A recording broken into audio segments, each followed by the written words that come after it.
Hallelujah यीशु मसीह के ज़िंदा खूबसूरत और जलाली नाम में आप तमाम देखने वालों को मेरी तरफ से सलाम और एक मरतबा फिर से माय टेस्टिमनी प्रोग्राम में वेलकम खुशामदीद। मेरे अज़ीज़ों, हम खुदावंद की शुक्रगुज़ारी करते हैं कि हमारा खुदा भला है, वो कादिर मुतलिक है, वो हमारी ज़िंदगियों में जलाली और अचंभे काम करता है और ऐसे काम करता है जो हमारी समझ से बिल्कुल बाहिर होते हैं।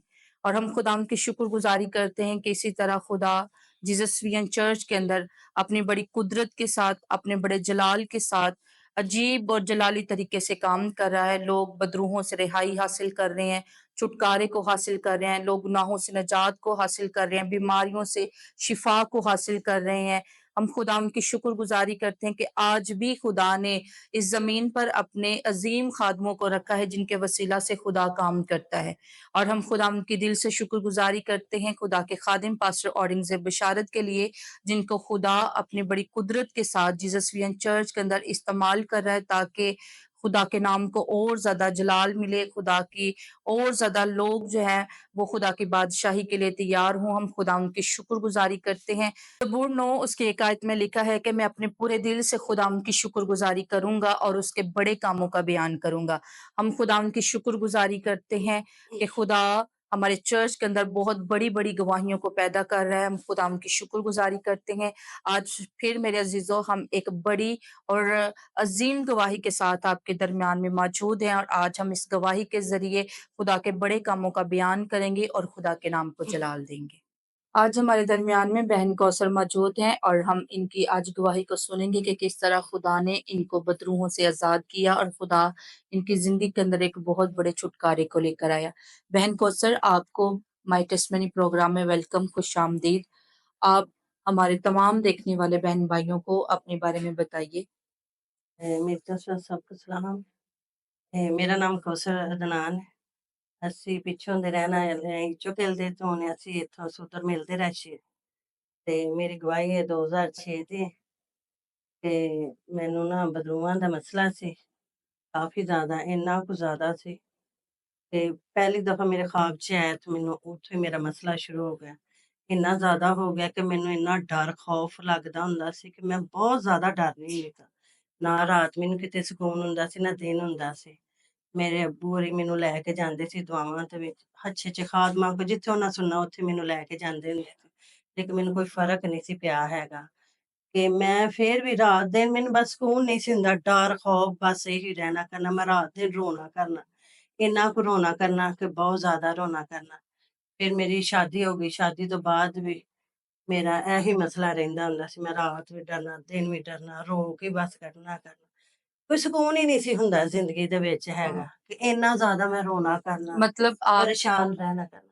ये जो मसला था आपको बदरुओं का, ये आपको शादी से पहले का हाँ प्रॉब्लम जी, शादी तो पहले का मेरा मसला हैगा सी। शादी से मतलब कितनी देर पहले ये मसला हुआ आपको? हुँ, शादी तो ना थोड़ी देर पहले ही मेरा मसला होया है हुँ, ते ਉਹ ਫਿਰ ਆਸਤਾ-ਆਸਤਾ ਨਾ ਕੰਮ ਜ਼ਿਆਦਾ ਹੀ ਵਧਿਆ, ਘਟਿਆ ਨਹੀਂ। हुँ, ਮੈਂ ਅੱਛੇ-ਅੱਛੇ ਕਾਦਮਾਂ ਕੋਲ ਜਾਣਾ ਕਰ, हुँ, ਮੇਰੇ ਅੱਬੂ ਹੋਰਾਂ ਲੈ ਕੇ ਜਾਣਾ, ਘਰ ਵੀ ਬੁਲਾਣੇ, हुँ, ਲੇਕਿਨ ਮੈਨੂੰ ਕੋਈ ਫ਼ਰਕ ਨਹੀਂ ਸੀ ਪੈਂਦਾ ਹੈਗਾ। ਉਸ ਤੋਂ ਬਾਅਦ ਮੇਰੀ ਸ਼ਾਦੀ ਹੋ ਗਈ। ਸ਼ਾਦੀ ਤੋਂ ਬਾਅਦ ਵੀ ਮੇਰਾ ਇਹੀ ਮਸਲਾ ਰਹਿਣਾ ਕਿ ਮੈਨੂੰ ਡਰ ਇੰਨਾ ਕੁ ਜ਼ਿਆਦਾ ਲੱਗਣਾ, हुँ, ਡਰ ਖੌਫ, ਮੈਨੂੰ ਇੰਝ ਲੱਗਾ ਮੇਰੇ ਪਿੱਛੇ ਹੀ ਕੋਈ ਹੁੰਦਾ ਹੈ, हुँ, ਮੈਨੂੰ ਡਰਾਉਂਦਾ ਹੈ। ਤੇ ਮੈਂ ਰੋਣ ਰੋਣ ਰਾਤ ਦਿਨ ਮੈਂ ਰੋਂਦੀ ਹੁੰਦੀ ਸਾਂ, हुँ, ਬਸ ਰੋਂਦੀ ਹੁੰਦੀ ਸਾਂ। ਤੇ ਮੇਰੇ ਮੀਆਂ ਬੜੇ ਅੱਛੇ ਹੈਗੇ ਸੀ, ਉਹਨਾਂ ਨਾਲ ਮੈਂ ਲੜਾਈ ਕਰਨੀ, ਹਾਲੇ ਕਿ ਉਹ ਕੁਛ ਵੀ ਨਹੀਂ ਸੀ ਹਾਲੇ। ਲੇਕਿਨ ਮੈਂ ਉਹਨਾਂ ਨਾਲ ਲੜਾਈ ਕਰਨੀ ਹੁੰਦੀ ਸਾਂ, ਬਿਨਾਂ ਵਜ੍ਹਾ ਮੈਂ ਉਹਨਾਂ ਨਾਲ ਲੜਨਾ ਕਰਨਾ ਇਹ ਮਸਲੇ ਦੇ ਨਾਲ। ਲੇਕਿਨ ਉਹਨਾਂ ਮੈਨੂੰ ਕੁਛ ਵੀ ਨਾ ਕਹਿਣਾ ਕਰ। ਆਸਾ-ਆਸਾ ਖੁਦਾ ਨੇ ਮੈਨੂੰ ਬੱਚੇ ਦਿੱਤੇ। ਉਹਨਾਂ 'ਚ ਵੀ ਮੈਂ ਤੇ ਉਹਨਾਂ ਵਿਚਾਰਿਆਂ ਨੂੰ ਕਦੀ ਕੋਈ ਪੁੱਛਿਆ ਨੀ, ਨਾ ਉਹਨਾਂ ਨੂੰ ਕਦੀ ਹਿਸਾਬ ਲਿਆ हुँ। ਸੀ। ਉਹਨਾਂ ਦਾ ਪਾਪਾ ਹੀ ਉਹਨਾਂ ਨੂੰ ਸਾਂਭਦਾ ਜਾਂ ਉਹਨਾਂ ਦੀ ਦਾਦੀ ਉਹਨਾਂ ਨੂੰ ਸਾਂਭਦੀ मतलब ਸੀ। इस हालात में बहुत मुश्किल टाइम होता है कि ਹਾਂਜੀ, आप के बच्चे हैं और आप उनको देखभाल उनकी नहीं कर सकते, आप ਹਾਂਜੀ उनको ਬਿਲਕੁਲ। खाना बना के नहीं दे सकते हैं। ਬਿਲकुल ਇੰਝ ਹੀ ਗੱਲ अच्छा। ਹੈਗੀ। हुँ, ਉਹ ਵਿਚਾਰੇ ਰੋਂਦੇ ਹੁੰਦੇ ਸੀ, ਮੈਂ ਉਹਨਾਂ ਨੂੰ ਕਦੀ ਚੁੱਕ ਨਹੀਂ ਸੀ ਸਕਦੀ। हुँ, ਇੰਨਾ ਸੀ ਕਿ ਸ਼ੈਤਾਨ ਮੈਨੂੰ ਉਹਨਾਂ ਨੂੰ ਚੁੱਕਣ ਨਹੀਂ ਸੀ ਦਿੰਦਾ ਹੁੰਦਾ, हुँ, ਉਹਨਾਂ ਨੂੰ ਖਾਣਾ ਨਹੀਂ ਸੀ ਦੇਣ ਦਿੰਦਾ ਹੁੰਦਾ। हुँ, ਉਹਨਾਂ ਰੋਂਦਿਆਂ ਹੋਣਾ ਤੇ ਮੈਂ ਇੰਝ ਚੁੱਪ ਕਰਕੇ ਬਹਿ ਰਹਿਣਾ ਕਰਨਾ, ਵਹਿੰਦੀ ਰਹਿਣਾ ਕਰਨਾ, ਤੇ ਆਪ ਰੋਂਦੀ ਰਹਿਣਾ ਕਰਨਾ। ਖੁਦਾਵੰਦ ਮੇਰਾ ਕੋਈ ਗੁਨਾਹ ਹੈ ਤੇ ਮੈਨੂੰ ਮਾਫ਼ ਕਰ ਦੇ। ਤੇ ਇੰਝ ਹੀ ਆਸਾ-ਆਸਾ ਮੈਂ ਖਾਦਮਾਂ ਕੋਲ ਫਿਰ ਆਪਣੇ ਮੀਆਂ ਨੂੰ ਕਹਿਣਾ, ਜਿਹੜਾ ਕੋਈ ਖਾਦਮ ਵੇਖਣਾ ਮੈਂ ਕਹਿਣਾ ਮੈਨੂੰ ਉਹਦੇ ਕੋਲ ਲੈ ਜਾਓ ਤੇ ਨਾਲ। हुँ, ਉਹਨਾਂ ਲੈ ਕੇ ਜਾਣਾ ਕਰਨਾ, ਪਰ ਮੈਨੂੰ ਨਾ ਕੋਈ ਸਕੂਨ ਨਹੀਂ ਹੋਣਾ ਕਰਨਾ। ਇੰਝ ਹੀ ਆਸਤਾ-ਆਸਤਾ ਨਾ ਅਸੀਂ ਕਦੇ ਕਿਸੇ ਖਾਦਮ ਨੂੰ ਕਦੇ ਘਰ ਬੁਲਾਉਣਾ। ਸ਼ਾਦੀ ਤੋਂ ਬਾਅਦ ਖੁਦਾ ਨੇ ਮੈਨੂੰ ਬਲੈਸ ਕੀਤਾ, ਮੇਰੇ ਘਰ ਬੇਬੀ ਹੋਣ ਵਾਲਾ, ਲੇਕਿਨ 4 ਮਾਹ ਤੋਂ ਬਾਅਦ ਨਾ ਉਹ ਵੀ ਮੇਰਾ ਮਿਸਕੈਰੇਜ ਹੋ ਗਿਆ ਬਦੂਆਂ ਦੀ ਵਜ੍ਹਾ ਨਾਲ। ਬਾਅਦ 'ਚ ਫਿਰ ਮੈਨੂੰ ਕਾਫ਼ੀ ਸਾਲ ਬਾਅਦ ਫਿਰ ਖੁਦਾ ਨੇ ਮੈਨੂੰ ਇੱਕ ਬੇਟੀ ਦਿੱਤੀ। ਇਸੇ ਬਿਮਾਰੀ ਦੇ ਵਿੱਚ ਫਿਰ ਖੁਦਾ ਨੇ ਮੈਨੂੰ ਇੱਕ ਹੋਰ ਬੇਟੀ ਦਿੱਤੀ। हुँ, ਫਿਰ ਖੁਦਾ ਨੇ ਮੈਨੂੰ 3 ਬੇਟੀਆਂ ਦਿੱਤੀਆਂ। हुँ, ਖੁਦਾਵੰਦ ਦਾ ਸ਼ੁਕਰ ਹੈ, ਖੁਦਾ ਨੇ ਇਸੇ ਬਿਮਾਰੀ ਦੇ ਵਿੱਚ, ਏਡੀ ਵੱਡੀ ਬਿਮਾਰੀ ਦੇ ਵਿੱਚ ਖੁਦਾ ਨੇ ਮੈਨੂੰ ਬੇਟੀਆਂ ਦਿੱਤੀਆਂ। ਮੈਂ हुँ, ਖੁਦਾਵੰਦ ਦਾ ਸ਼ੁਕਰ ਕਰਦੀ ਹਾਂ। हुँ, ਫਿਰ ਮੇਰੇ ਘਰ ਜੋ ਬੇਟੇ ਹੋਣ ਵਾਲੇ ਸੀ, हुँ, ਉਹ ਵੀ ਬਦਲੂਆਂ ਦੀ ਵਜ੍ਹਾ ਨਾਲ ਨਾ ਮੇਰੇ अंदर पेट ਦੇ ਵਿੱਚ ਹੀ ਦੋਨੋਂ ਡੈਥ ਹੋ ਗਈ। हुँ। जब ਤੇ कितने माह थे जब मतलब उनकी डेथ हो गई? 7 माह से 7 माह। मतलब जब प्रेगनेंसी के 7 माह हो गए तो उन बच्चों की डेथ हो गई। ਹਾਂਜੀ। हुँ। फिर इसके बाद क्या हुआ? ਫਿਰ ਇਹਦੇ ਤੋਂ ਬਾਅਦ ਫਿਰ ਖੁਦਾਵੰਦ ਨੇ ਮੈਨੂੰ ਨਾ ਬੇਟਾ ਦਿੱਤਾ।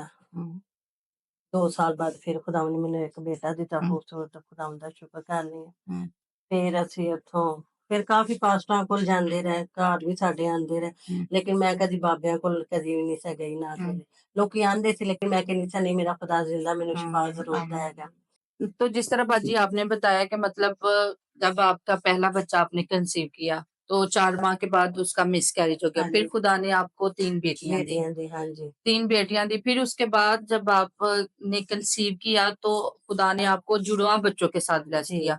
तो वो जुड़वाँ बच्चे जो थे वो भी बेटे ही थे? हाँ जी, 2 बेटे 2 थे। बेटे थे। हाँ जी। तो जुड़वाँ बेटे जब हुए तो फिर उसके बाद क्या हुआ? 7 ਮਾਹ ਕੇ ਹਾਲੇ 7 ਮਾਹ ਚ ਮੈਨੂੰ हुँ। ਤੇ ਉਹਨਾਂ ਦਾ ਮਿਸਕੈਰੇਜ ਹੋ ਗਿਆ ਮੈਂ। मतलब जब ਹਾਂਜੀ, प्रेगनेंसी के 7 माह हुए तो ਹਾਂਜੀ, वो मिसकैरेज हो ਕੈਰੇਜ गए। ਹੋ ਗਿਆ, ਹਾਂਜੀ। हुँ। फिर इसके ਤੇ बाद? ਉਹਦੇ ਤੋਂ ਬਾਅਦ ਫਿਰ ਖੁਦਾਵੰਦ ਨੇ ਮੈਨੂੰ ਨਾ हुँ, 2 ਸਾਲ ਬਾਅਦ ਫਿਰ ਬੇਟਾ ਇੱਕ ਦਿੱਤਾ। बेटा रहता। ਹਾਂਜੀ। हाँ जी। ਤੇ ਮੈਂ ਨਾ ਸਾਡੇ ਘਰ ਦੇ ਵਿੱਚ ਫਿਰ ਵੀ ਲੜਾਈਆਂ ਝਗੜੇ ਸੀ, ਕਿਉਂਕਿ ਮੈਨੂੰ ਕੋਈ हुँ, ਸਕੂਨ ਹੀ ਨਹੀਂ ਸੀ ਹੁੰਦਾ ਹੈਗਾ। हुँ, ਲੜਾਈ ਝਗੜੇ हुँ। रहना, बेसुकूनी रहनी। लेकिन मैं तो अपने जिस तरह की मतलब आप अपनी कंडीशन बताती हैं, तो इस तरह तो बड़ा मुश्किल होगा कि आप बच्चों को आपके 4 बच्चे हैं, बच्चों को देखना भी है, उनको बच्चों को खाना भी खिलाना है, उनको कपड़े भी पहनाने हैं, मतलब पूरी उनकी देखभाल करना जो है वो उस टाइम में कैसी हालत थी आपकी? उस टाइम भी मेरी इंज ही हालत हुंदी सी हुँ, कि मैं मंजी ते बस हुँ, लेटी रहनी नहीं सां, हुँ, रोंदी भी नहीं सां। हुँ, ਮੈਂ ਮੇਰੇ ਬੱਚਿਆਂ ਦੀ ਦਾਦੀ ਉਹਨਾਂ ਨੂੰ ਸਾਂਭਦੀ ਆ, ਉਹਨਾਂ ਦਾ हुँ, ਪਾਪਾ ਉਹਨਾਂ ਨੂੰ ਸਾਂਭਦਾ ਹੁੰਦਾ ਸੀ। हुँ। ਮੈਂ ਤੇ ਉਹਨਾਂ ਨੂੰ ਵਿਚਾਰਿਆਂ ਨੂੰ कभी चुकदी नहीं सी ਹੁੰਦੀ तो ਹੈਗੀ ਕਿ उस टाइम में मेरे लिए आपको कैसा महसूस होता था कि आपके बच्चे हैं लेकिन आप उनको देख नहीं सकते, आप उनको उठा नहीं सकते हैं, जिस तरह आपने बताया कि मेरे लिए मुश्किल होता था। तो उस टाइम में आपको क्या महसूस होता था कि आपके अपने बच्चे हैं लेकिन आप उनको देखभाल उनकी नहीं कर सकते, आप उनको खाना नहीं खिला सकते, उस टाइम आपके दिल में कैसा महसूस होता मैं था? उस टाइम ना रोना करना, मैं खुदा अगे कहना, खुदावंदा मैं ਕਿਹੜਾ ਐਸਾ ਗੁਨਾਹ ਕਰ ਬੈਠੀ ਹਾਂ हुँ, ਜਿਹੜੀ ਮੈਨੂੰ ਇੰਨੀ ਸਜ਼ਾ ਦੇਣ ਡਿਆ ਕਿ ਮੈਂ हुँ, ਆਪਣੇ ਬੱਚਿਆਂ ਨੂੰ ਚੁੱਕ ਨਹੀਂ ਸਕਦੀ, ਉਹ ਰੋਂਦੇ ਨੇ, हुँ, ਮੇਰੇ ਕੋਲ ਮੰਗਦੇ ਨੇ ਖਾਣਾ, ਮੈਂ ਉਹਨਾਂ ਨੂੰ ਦੇ हुँ, ਨਹੀਂ ਸਕਦੀ ਹੈਗੀ। हुँ, ਤੇ ਖੁਦਾਵੰਦ ਤੂੰ ਦਿੱਤੇ ਨੇ, ਦਿੱਤੇ ਵੀ हुँ, ਤੂੰ ਨੇ ਇਸੇ ਬਿਮਾਰੀ 'ਚ, हुँ, ਤੇ ਮੈਂ ਫਿਰ ਵੀ ਨਹੀਂ ਉਹਨਾਂ ਨੂੰ ਚੁੱਕ ਸਕਦੀ हुँ, ਹੈਗੀ। ਮੈਂ ਉਹਨਾਂ ਨਾਲ ਪਿਆਰ ਨਹੀਂ ਕਰ ਸਕਦੀ, ਉਹਨਾਂ ਨਾਲ ਮੁਹੱਬਤ ਨਹੀਂ ਕਰ ਸਕਦੀ हुँ, ਹੈਗੀ। ਇੰਝ ਹੀ ਮੇਰੇ ਰਾਤ ਦਿਨ ਬਸ ਇੰਝ ਹੀ ਰਹਿਣਾ ਕਰਨਾ। हुँ, ਬੜੀ ਪਰੇਸ਼ਾਨ ਰਹਿਣਾ ਕਰਨਾ, ਸੌਣਾ ਵੀ ਨਾ, ਰਾਤ ਡਰ ਨਾਲ ਹੀ ਲੰਘ ਜਾਣਾ, ਦਿਨ ਵੀ ਡਰ ਨਾਲ ਲੰਘ ਜਾਣਾ हुँ, ਕਰਨਾ। ਫਿਰ ਜਿਹਨੇ ਕਿਸੇ ਨੇ ਖਾਦਮ ਦੱਸਣਾ ਕਿ ਉੱਥੇ ਖਾਦਮ ਬੜਾ ਅੱਛਾ हुँ, ਹੈਗਾ। ਯੂਨਾਬਾਦ ਵੀ ਅਸੀਂ ਗਏ, हुँ। ਤੇ ਬਾਹਰ ਕਲੋਨੀ ਅਸੀਂ ਗਏ, ਸ਼ੇਖਪੁਰੇ ਅਸੀਂ ਗਏ, ਜਿੱਥੇ ਕਿਸੇ ਨੇ ਕਹਿਣਾ ਕਰਨਾ ਸੀ ਉੱਥੇ ਹੀ ਜਾਣਾ मतलब ਕਰਨਾ। जहाँ कहीं किसी ने ਹਾਂਜੀ, बताना वहीं पे आपने चले ਹਾਂਜੀ, जाना। ਲੇਕਿਨ ਮੈਨੂੰ ਨਾ ਕੋਈ ਸਕੂਨ ਨਹੀਂ हुँ, ਮਿਲਦਾ हुँ, ਹੈਗਾ। ਅਸੀਂ ਨਾ ਫੌਦਕੀ ਤੇ ਗਏ ਆਪਣੇ ਰਿਸ਼ਤੇਦਾਰਾਂ ਤੇ, हुँ, ਅਸੀਂ ਪਾਸਟਰ ਔਰੰਗਜ਼ੇਬ ਦਾ ਕਲਾਮ ਸੁਣਿਆ, ਤੇ ਸਾਨੂੰ ਬੜਾ ਅੱਛਾ ਲੱਗਾ। ਜਦੋਂ ਇਬਾਦਤ ਖਤਮ ਹੋਈ, ਫਿਰ ਅਸੀਂ ਪਾਸਟਰ ਸਾਹਿਬ ਨੂੰ ਮਿਲੇ, हुँ, ਤੇ ਉਸ ਤੋਂ ਬਾਅਦ ਫਿਰ ਅਸੀਂ ਆਪਣੇ ਰਿਸ਼ਤੇਦਾਰਾਂ ਨੂੰ ਪੁੱਛਿਆ ਕਿ ਇਹ ਪਾਸਟਰ ਕਿੱਥੇ ਰਹਿੰਦੇ ਨੇ ਹੈਗੇ ਨੇ। हुँ, ਅਸੀਂ ਨਾ ਬੜੀ 1.5 ਸਾਲ ਅਸੀਂ ਨਾ ਇੰਝ ਹੀ ਲੱਭਦੇ ਰਹੇ ਪਾਸਟਰ ਸਾਹਿਬ ਨੂੰ, 1.5 हुँ, ਸਾਲ ਬਾਅਦ ਸਾਨੂੰ ਪਾਸਟਰ ਮਿਲੇ ਨੇ, हुँ। ਤੇ ਅਸੀਂ ਆਏ ਇੱਥੇ ਦੁਆ ਕਰਾਉਣ। ਆਸਾ-ਆਸਾ ਅਸੀਂ ਹਰ ਸੰਡੇ ਦੇ ਸੰਡੇ आन लग पे दुआ करान। तो ठीक है। मेरी बात सुन, उस 1.5 साल में भी मतलब आप किसी और जगह पे भी जाते रहे कि मतलब दुआ करवाने के लिए किसी और पास्टर के पास? कि जब पास्टर साहब के बारे में सुना फिर आप मतलब इनको ही ढूँढते रहे? ਹਾਂਜੀ, ਫਿਰ ਇਹਨਾਂ ਨੂੰ ਅਸੀਂ ਹੋਰ ਨਹੀਂ ਕਿਤੇ ਜਾਂਦੇ ਰਹੇ। हुँ, हुँ, ਫਿਰ ਅਸੀਂ ਇੱਥੇ ਹੀ ਆਂਦੇ हुँ, ਰਹੇ हुँ, ਬਸ। हुँ। ਹਾਂਜੀ। फिर उसके बाद क्या हुआ? ਫਿਰ ਉਹਦੇ ਤੋਂ ਬਾਅਦ ਅਸੀਂ ਪਾਸਟਰ ਨੂੰ ਮਿਲੇ, ਪਾਸਟਰ ਕੋਲ ਆਏ ਤੇ ਦੁਆ ਕਰਵਾਉਣੇ, ਹਰ ਸੰਡੇ ਦੇ ਸੰਡੇ ਅਸੀਂ ਆਉਂਦੇ ਹੁੰਦੇ ਸਾਂ ਦੁਆ ਕਰਵਾਉਣ ਵਾਸਤੇ। ਫਿਰ ਅਸੀਂ ਪਾਸਟਰ ਸਾਹਿਬ ਨੂੰ ਕਿਹਾ ਕਿ ਪਾਸਟਰ ਸਾਹਿਬ ਜੀ, ਅਸੀਂ ਨਾ ਉੱਥੋਂ ਆਉਣਾ ਹੈ। ਪਾਲ ਸਾਹਿਬ ਨੇ ਫਿਰ ਕਿਹਾ ਕਿ ਤੁਸੀਂ ਇੱਥੇ शिफ्ट हो। अच्छा, आप मुझे ये बताएँ कि चर्च के बारे में और पास्टर साहब का मतलब के बारे में आपको कैसे पता चला कि पास्टर साहब कहाँ रहते हैं और इनका चर्च कहाँ पे है? ਉਹ ਸਾਡੇ ਰਿਸ਼ਤੇਦਾਰ ਹੈਗੇ ਸੀ, ਉਹਨਾਂ ਨੇ ਸਾਨੂੰ ਦੱਸਿਆ हुँ, ਸੀ। हुँ। ਤੇ ਅਸੀਂ ਫਿਰ ਨਾ ਬੜੀ ਮੁਸ਼ਕਿਲ ਅਸੀਂ ਲੱਭਿਆ ਪਾਲ ਸਾਹਿਬ ਨੂੰ। हुँ, हुँ। ਸਾਰਾ ਦਿਨ ਅਸੀਂ ਦੋਨੋਂ ਜੀ ਲੱਭਦੇ ਰਹੇ ਵਾਂ ਤੇ ਫਿਰ ਕਿਤੇ ਜਾ ਕੇ ਸਾਨੂੰ ਪਾਲ ਸਾਹਿਬ ਮਿਲੇ ਨੇ। हुँ, ਤੇ ਅਸੀਂ ਜੋ ਚਰਚ 'ਚ ਆਏ ਆ ਨਾ, हुँ। ਤੇ ਪਾਲ ਸਾਹਿਬ ਕਿਤੇ ਹੋਰ ਬਾਅਦ ਵਿੱਚ ਚਲੇ ਗਏ ਤੇ ਅਸੀਂ ਕਿਹਾ ਚਲੋ ਸ਼ੁਕਰ ਸਾਨੂੰ ਮਿਲ ਤੇ ਗਏ ਨੇ। हुँ, हुँ, हुँ। ਫਿਰ ਅਸੀਂ ਅਗਲੇ ਸੰਡੇ ਆਏ ਆ। हुँ, ਅਗਲੇ ਸੰਡੇ ਫਿਰ ਪਾਲ ਸਾਹਿਬ ਸਾਨੂੰ ਮਿਲੇ ਨੇ, ਮੈਂ ਪਾਲ ਸਾਹਿਬ ਨੂੰ ਸਾਰਾ ਆਪਣਾ ਦੱਸਿਆ। हुँ, ਮੈਂ ਕਿਹਾ ਪਾਲ ਸਾਹਿਬ ਜੀ ਇੰਝ-ਇੰਝ ਮੈਨੂੰ ਮਸਲਾ ਬਣਦਾ ਹੈ, ਹਾਲ ਦੇ ਵਿੱਚ ਹੀ ਮੈਨੂੰ ਚਲਾਨ ਜਿਹੜਾ हुँ, ਡਰਾਉਂਦਾ ਹੈ। हुँ, ਤੇ ਪਾਲ ਸਾਹਿਬ ਨੇ ਕਿਹਾ ਕੋਈ ਮਸਲਾ ਨਹੀਂ ਹੈਗਾ, हुँ, ਮੈਂ ਦੁਆ ਕਰਨਾ। हुँ। ਇੰਝ ਹੀ ਆਸਾ-ਆਸਾ ਫਿਰ ਅਸੀਂ ਹਰ ਸੰਡੇ ਦੇ ਸੰਡੇ ਦੁਆ ਕਰਾਣੀ ਕਰਨੀ।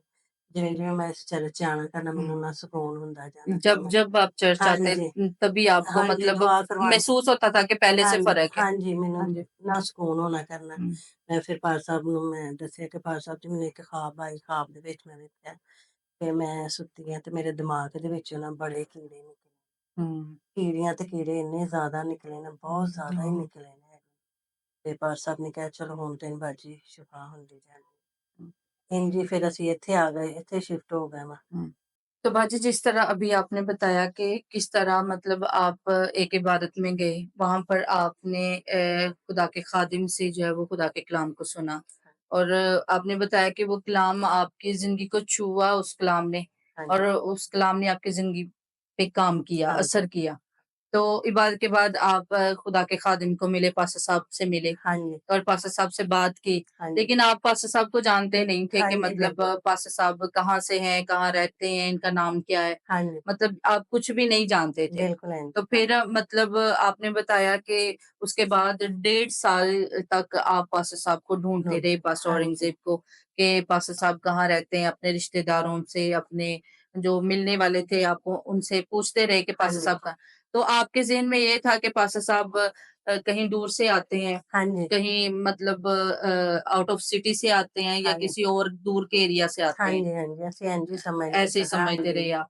तो फिर उसके बाद जब आप पास्टर साहब को ढूँढते रहे, तो आपको एक रिश्तेदार के ज़रिया से पता चला हाँ कि जी, पास्टर हाँ, साहब जो हैं वो सूतर मिल में रहते हैं, रहते इनका हैं। हाँ चर्च जी, है वो सूतर मिल में है। हाँ जी, तो जब आपने चर्च में आना शुरू किया, जब आप पास्टर साहब के पास आए, प्रेयर के लिए आप आए, हाँ जी। तो फिर उस टाइम उसके बाद जब आप प्रेयर आपने करवाई पास्टर साहब से, फिर आपको कैसा महसूस हुआ? जो आपकी तबीयत होती थी, जैसे आपकी हालत होती थी, तो दुआ के बाद आपको कैसा महसूस हुआ? ਫਿਰ ਮੈਨੂੰ ਨਾ ਅੱਛਾ ਲੱਗਣ ਲੱਗਾ, हुँ, ਮੈਨੂੰ ਨਾ ਇੱਕ ਸਕੂਨ ਜਿਹਾ ਹੋਣ ਲੱਗ हुँ, ਪਿਆ हुँ, ਤੇ ਅਸੀਂ ਫਿਰ ਹਰ ਸੰਡੇ ਦੇ ਸੰਡੇ आना करना। हुँ। हर संडे आप चर्च हाँ में जी, आना शुरू हो हाँ गए। जी, ਅਸੀਂ तो आना शुरू आपने कर। बताया कि आप पीछे जो है वो ईचोगिल गाँव से, हाँ जी, तो वो गाँव तो मतलब बिल्कुल ज़ीरो लाइन पे है। हाँ जी, तो वहाँ से आना यहाँ पे आपको काफ़ी मुश्किल नहीं लगता था? हाँ जी, मुश्किल ਤੇ ਬੜਾ ਲੱਗਦਾ ਹੁੰਦਾ हाँ ਸੀ। जी। ਲੇਕਿਨ ਮੈਨੂੰ ਨਾ ਜਦੋਂ ਪਾਲ ਸਾਹਿਬ ਕੋ ਮਨ ਚ ਸਕੂਨ ਹੁੰਦਾ ਸੀ ਤੇ ਮੈਂ ਕਹਿੰਦੀ ਹੁੰਦੀ ਸੀ ਚਲ ਆਪਣੇ ਮੀਆਂ ਨੂੰ ਮੈਂ ਕਹਿਣਾ ਚਲੋ ਅਦਨਾਨ ਜੀ ਅਸੀਂ ਪਾਲ ਸਾਹਿਬ ਕੋ ਚਲੀਏ ਦੁਆ ਕਰਾਈਏ।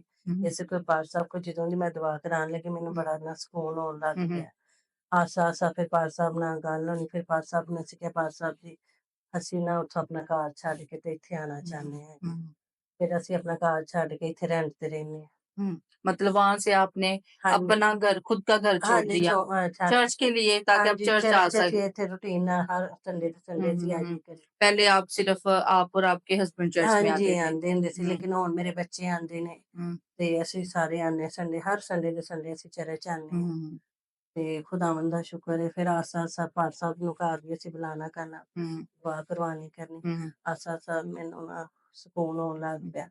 ਫਿਰ ਮੈਨੂੰ ਇੱਕ ਦਿਨ ਖ਼ਾਬ ਆਇਆ हुँ, ਕਿ ਸ਼ੈਤਾਨ ਨਾ ਖ਼ਾਬ ਦੇ ਵਿੱਚ ਜਿਵੇਂ ਅੱਗ ਦੀ ਮਾਨਦ ਹੈ, ਬਿਜਲੀ ਦੀ ਮਾਨਦ ਮੇਰੇ ਨਾ ਦਿਮਾਗ 'ਚੋਂ ਬਾਹਰ ਨਿਕਲਿਆ हुँ। ਤੇ मैं ਉੱਥੇ ਕਹਿਣ ਡਈ ਹਾਂ ਯਿਸੂ मतलब आपने ख्वाब में ये देखा ਹਾਂਜੀ, कि शैतान जो है वो आग या बिजली की की मान हाँ जी, ਹਾਂਜੀ आपकी ਤੇ ज़िंदगी से, आपके जिस्म बॉडी से बाहर ਬਾਹਰ निकल गया। ਨਿਕਲ ਗਿਆ ਹਾਂਜੀ ਤੇ ਮੈਂ ਉੱਥੇ ਕਿ मैंने यीशु के मार खाने से शिफा पाई। आमीन। ਹਾਂਜੀ ਫਿਰ ਮੈਂ ਸੰਡੇ ਨੂੰ ਚਰਚ ਆਈ। हुँ, ਚਰਚ ਦੇ ਵਿੱਚ ਪਹਿਲਾਂ ਹੀ ਮੈਂ ਪਾਲ ਸਾਹਿਬ ਨੂੰ ਆਣ ਕੇ ਦੱਸ ਦਿੱਤਾ ਮੈਂ ਕਿਹਾ ਪਾਲ ਸਾਹਿਬ ਜੀ ਮੇਰੇ ਨਾਲ ਇੰਝ ਹੋਇਆ हुँ, ਤੇ ਪਾਲ ਸਾਹਿਬ ਨੇ ਕਿਹਾ ਕਿ ਬਾਜੀ ਤੈਨੂੰ ਖੁਦਾ ਨੇ ਸ਼ਿਫਾ ਦਿੱਤੀ। ਪਾਲ ਸਾਹਿਬ आमीन। ਨੇ ਫਿਰ ਮੇਰੇ ਤੇ ਪ੍ਰੇ ਕੀਤੀ हुँ। ਤੇ ਖੁਦਾਵੰਦ ਦਾ ਸ਼ੁਕਰ ਹੈ ਕਿ ਮੈਂ ਠੀਕ ਉਸ ਤੋਂ ਬਾਅਦ ਤੁਹਾਨੂੰ ਕੋਈ ਮਸਲਾ ਨਹੀਂ ਨਹੀਂ ਹੋਇਆ, ਉਸ ਤੋਂ ਬਾਅਦ ਮੈਨੂੰ ਤੁਹਾਨੂੰ ਕੋਈ ਕੋਈ ਪ੍ਰੋਬਲਮ ਨਹੀਂ ਹੋਈ। ਨਹੀਂ ਮਤਲਬ ਜਿਹੜਾ ਤੁਹਾਨੂੰ ਪਹਿਲੇ ਮਸਲਾ ਹੁੰਦਾ ਸੀ ਕਿ ਤੁਸੀਂ ਬਿਮਾਰ ਰਹਿੰਦੇ ਸੋ, ਤੁਸੀਂ ਮਤਲਬ ਕੁਛ ਕਰ ਨਹੀਂ ਸੋ ਸਕਦੇ, ਉਸ ਤੋਂ ਬਾਅਦ ਸਾਰਾ ਕੁਛ ਠੀਕ ਹੋ ਗਿਆ ਹਾਂਜੀ, ਸ਼ੁਕਰ ਹੈ ਤੇ ਫਿਰ ਖੁਦਾਵੰਦ ਹੁਣ ਦਾ। ਤੁਹਾਡੇ ਘਰ ਦੇ ਹਾਲਾਤ ਕਿਸ ਤਰ੍ਹਾਂ ਨੇ ਹਾਂਜੀ, ਸਾਡੇ ਮਤਲਬ ਕਿ ਘਰ ਦੇ ਹਾਲਾਤ ਬਿਲਕੁਲ ਅੱਛੇ ਹੈਗੇ ਨੇ। ਹੂੰ, ਮੈਂ ਆਪਣੇ ਮੀਆਂ ਨੂੰ ਵੀ ਅੱਛੇ ਤਰੀਕੇ ਨਾਲ ਸਾਂਭਦੀ, ਬੱਚਿਆਂ ਨੂੰ ਸਾਂਭਦੀ, ਜਿਹੜੇ ਹੂੰ, ਮੈਂ ਨਹੀਂ ਸੀ ਉਹਨਾਂ ਨੂੰ ਸਾਂਭ ਸਕਦੀ ਹੂੰ, ਹੈਗੀ। ਤੇ ਮੇਰੇ ਮੀਆਂ ਦੀ ਇੱਕ ਹੀ ਸਾਡੀ ਸੈਲਰੀ ਤੇ ਖੁਦਾਵੰਦ ਨੇ ਉਹਦੇ 'ਚ ਹੀ ਬੜੀ ਬਰਕਤ ਪਾਈ, ਸਾਡੀਆਂ ਸਾਰੀਆਂ ਖੁਦਾਵੰਦ ਉਹਦੇ 'ਚ ਜ਼ਰੂਰਤਾਂ ਪੂਰੀਆਂ हुँ, ਕਰ। हुँ, मैं खुदावंद का शुक्र हुँ। कर खुदा ने सब। तो बा जिस तरह अभी मतलब आपने बताया कि 2006 से आपको ये प्रॉब्लम थी, तो मेरे ख़्याल में आपको कोई 17-18 साल का ये 18 साल अ, बाद हुँ, था 18 साल बाद मतलब खुदा ने कि मुझे शिफा इनको मुकम्मल तौर पर जब बदरूहों से मिला। आज़ाद किया, खुदा ने इनको एक बहुत बड़ा छुटकारा दिया। हम खुदा उनकी अल्लाह शुक्रगुज़ारी करते करते हैं। हैं। तो अभी बाजी आप कैसा महसूस करते हैं हाँ इस ज़िंदगी में जो आप बदरूहों से बिल्कुल फ्री हैं, आज़ाद हैं, इस ज़िंदगी में आपको कैसा महसूस होता है? मैं खुदावंद दा बड़ा शुक्र करनी हाँ कि ਉਹ ਜ਼ਿੰਦਗੀ ਤੇ ਬੜੀ ਤਕਲੀਫ 'ਚ ਸੀ हुँ, हुँ, ਲੇਕਿन ਇਹ ਜ਼ਿੰਦਗੀ ਬਹੁਤ ਅੱਛੀ ਹੈਗੀ हुँ, ਬੜਾ हुँ, ਮੈਨੂੰ ਸਕੂਨ ਹੈ हुँ, ਸਭ ਸੇ ਸਾਰਿਆਂ ਤੋਂ ਵੱਡੀ ਇਹ ਗੱਲ ਕਿ ਖੁਦਾ ਮੇਰੀ ਜ਼ਿੰਦਗੀ 'ਚ ਆ ਗਿਆ आमीन, ਤੇ ਮੈਂ ਖੁਦਾਵੰਦ ਦਾ ਸ਼ੁਕਰ ਕਰਨੀ ਆ ਤੇ ਮੈਂ ਖੁਦਾ ਅੱਗੇ ਦੁਆ ਕਰਨੀ ਖੁਦਾਵੰਦ ਦਾ ਮੇਰੀ ਜਿੰਨੀ ਵੀ ਜ਼ਿੰਦਗੀ ਹੈ हुँ, ਤੇਰੇ ਨਾਲ ਗੁਜ਼ਰੇ ਮੇਰੀ आमीन, ਜ਼ਿੰਦਗੀ आमीन, ਤੇ ਤੇਰੇ ਕਲਾਮ ਦੇ ਮੁਤਾਬਕ ਮੈਂ ਜ਼ਿੰਦਗੀ ਗੁਜ਼ਾਰਾਂ हुँ, मैं अपने साथी वास्ते भी दुआ करनी खुदावंद उनकी जिंदगी में चेंज कर हुँ, मेरे बच्चों ਕਿ ਅਸੀਂ ਤਾਂ ਕਿ ਇੱਕ ਅੱਛਾ ਘਰਾਨਾ ਬਣੀਏ ਜਿਹੜੇ हुँ, ਅਸੀਂ ਖੁਦਾ ਨੂੰ ਪਸੰਦ ਆਈਏ हुँ, आमीन। ਸਾਨੂੰ ਖੁਦਾਵੰਦ ਉਹ ਸਾਨੂੰ ਘਰਾਨਾ ਬਣਾ दो। हमें तो मेरे अज़ीज़ों जिस तरह अभी आपने बहन की पूरी गवाही को सुना कि किस तरह एक बड़े लंबे अरसे के बाद खुदा ने अपने खादिम के वसीला से अपनी बेटी को जो है वो बदरूहों से रिहाई दी, बदरूहों से छुटकारा दिया और खुदा ने बहुत बड़े एक कर्ब से जो है वो इनको निकाला। जिस तरह हमने बहन की गवाही को सुना कि किस तरह वो मुश्किलात के अंदर रहती थी, बीमार रहती थी और यहाँ तक कि अपने बच्चों को, अपने शोहर को भी सँभालना जब इनके लिए मुश्किल था। लेकिन जब खुदा ने इनको आज़ाद किया, तो इनकी ज़िंदगी जो है वो खुशहाल हो गई है और ये एक पुरसुकून जो है वो ज़िंदगी गुज़ार रहे हैं, खुदावंद में जो है वो पुरसुकून ज़िंदगी आमीन गुज़ार रहे हैं। बेशक हमारा खुदा जो है वो जलाली है आमीन और बाइबल में लिखा है कि वो हमारे लिए ऐसे काम करता है जो ना तो हमारी आँखों ने देखे हों, ना हमारे कानों ने सुने हों और ना ही हमारे दिल में आए हों।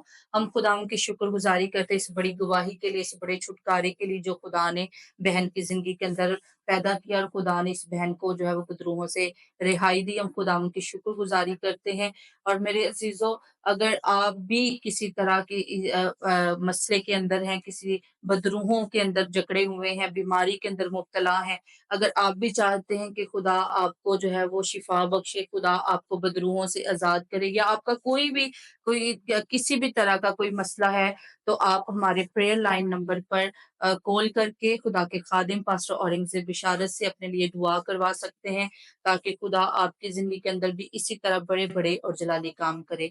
God bless you.